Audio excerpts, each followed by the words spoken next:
Assalamualaikum warahmatullahi wabarakatuh. Selamat pagi semuanya. Kami dari kelompok 8. Kali ini kami akan mempresentasikan tentang informed consent. Anggota anggota kelompok kami yaitu Suwiti Rahmatilati, Vincent Fauzan, Askia Tubarka, Anissa Wahyuni, Ananda Zahra, dan Cindy Puspa. Definisi dari informed consent secara bahasa, informed artinya telah diberitahukan, telah disampaikan atau telah diinformasikan, dan consent artinya persetujuan yang telah diberikan kepada seorang untuk berbuat sesuatu. Informed consent atau IC adalah suatu proses penyampaian informasi secara relevan dan eksplisit kepada pasien atau subjek penelitian untuk memperoleh persetujuan medis sebelum dilakukan suatu tindakan medis atau pengobatan partisipasi dalam penelitian.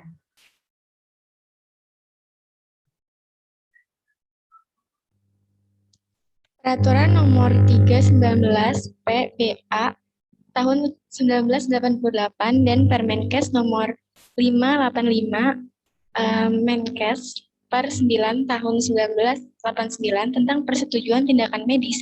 Pasal 4 ayat 2 menyebutkan, dalam memberikan informasi kepada pasien atau keluarganya, kehadiran seorang perawat atau paramedik lainnya sebagai saksi adalah penting. Persetujuan yang ditandai dan yang ditandatangani oleh pasien atau keluarga terdekatnya tersebut tidak membebaskan dokter dari tuntutan jika dokter melakukan kelalaian.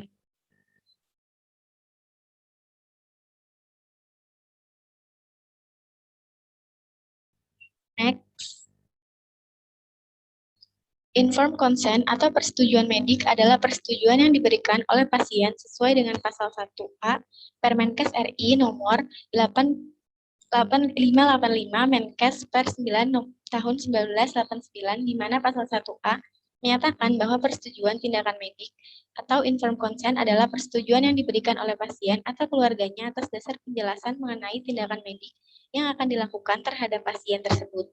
Informed consent mencakup peraturan yang mengatur perilaku dokter dalam berinteraksi dengan pasien. Interaksi tersebut melahirkan suatu hubungan yang disebut hubungan dokter-pasien.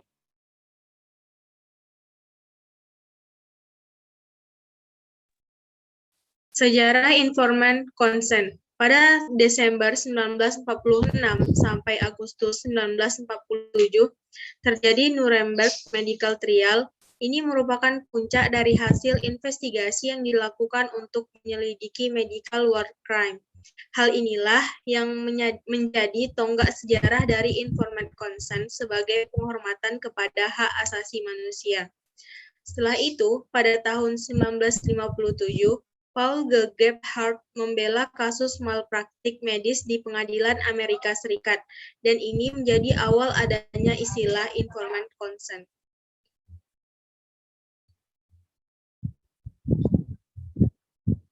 Patient Bill of Rights oleh American Hospital Association terjadi pada tahun 1972 dan Declaration of Lisbon oleh World Medical Association pada tahun 1981, mencantumkan hak pasien untuk memperoleh informasi mengenai segala hal yang berhubungan dengan kesehatannya, dan kebebasan untuk menerima ataupun menolak perawatan dan terapi yang akan diterima oleh pasien.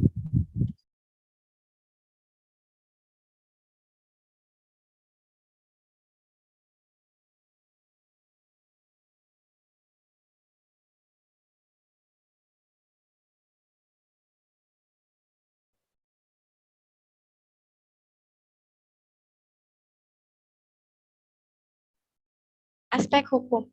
Permenkes pasal 3 ayat 1 dan SK PBIDI pada butir ketiga untuk tindakan medis yang lebih besar atau beresiko, persetujuan ini diwujudkan dengan menandatangani formulir persetujuan tindakan medis. Secara umum, menyentuh atau melakukan suatu intervensi secara fisik kepada seseorang tanpa adanya persetujuan daripadanya dianggap sebagai penganiayaan. Karena itu, memperoleh konsen adalah suatu keharusan dalam melakukan tindakan medis atau penelitian, selain daripada pemeriksaan fisik rutin pada pasien yang datang untuk berobat ke dokter.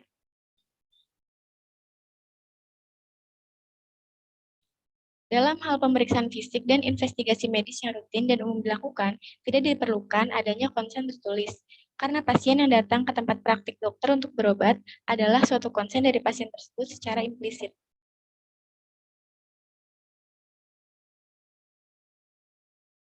Aspek etika. 4 prinsip etika dasar dalam dunia medis, yaitu tidak merugikan, berbuat baik, keadilan, dan otonomi. Otonomi merupakan suatu bentuk kebebasan bertindak di mana seorang mengambil keputusan sesuai dengan rencana yang ditentukannya sendiri, dan dapat dikatakan sebagai hak atas perlindungan privasi, baik dokter maupun pasien. Masing-masing pihak mempunyai otonomi dalam perawatan medis. Informed consent sebagai suatu bentuk komunikasi dokter-pasien merupakan suatu upaya untuk memenuhi kewajiban etik dan persyaratan hukum. Otonomi pasien merupakan cerminan konsep self-governance, liberty rights, dan individual choice, dan merupakan dasar dari informed consent.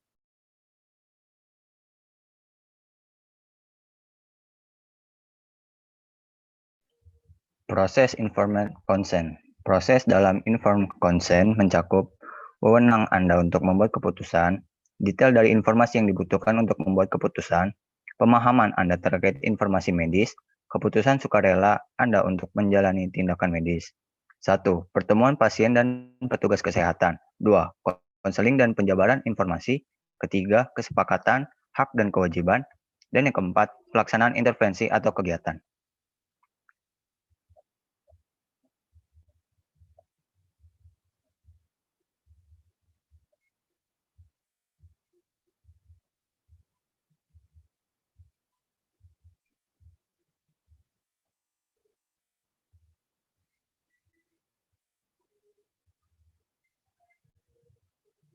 Bisa dilanjut.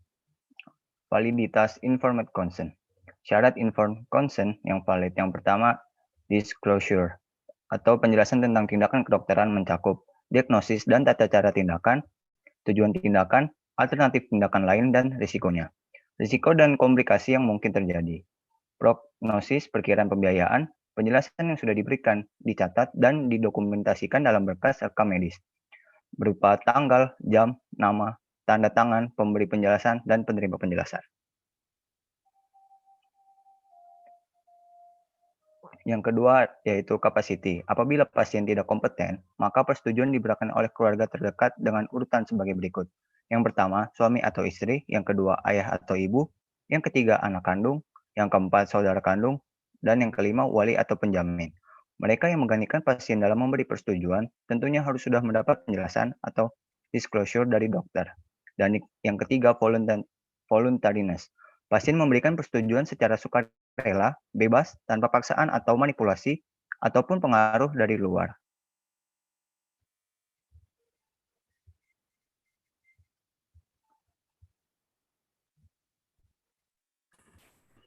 Selanjutnya ialah dokumentasi informed consent. Dokumentasi informed consent haruslah mengikuti aturan, dibuat dalam bentuk dan isi yang terstandar.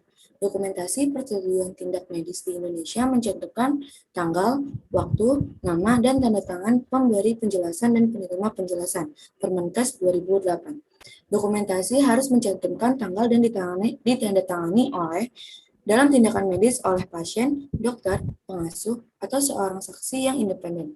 Dalam penelitian ilmiah dilakukan oleh physical investigator, subjek penelitian, pengasuh, atau seorang saksi yang independen. Seperti layaknya rekam medis, maka dokumentasi ini biasanya disimpan sedikitnya 3 tahun.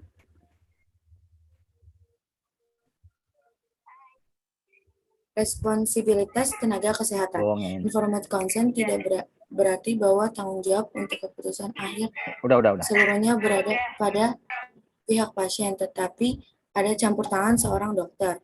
Seorang tenaga kesehatan untuk melakukan tanggung jawab terhadap informed consent harus melibatkan dokter, pasien, dan keluarga karena dapat menimbulkan hubungan hukum, hubungan non-hukum, hubungan medik, hubungan ekonomi, dan hubungan sosial.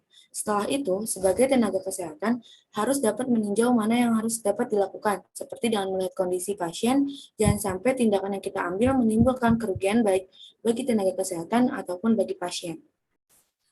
Itu saja yang bisa saya sampaikan, kurang lebihnya mohon maaf. Wassalamualaikum warahmatullahi wabarakatuh.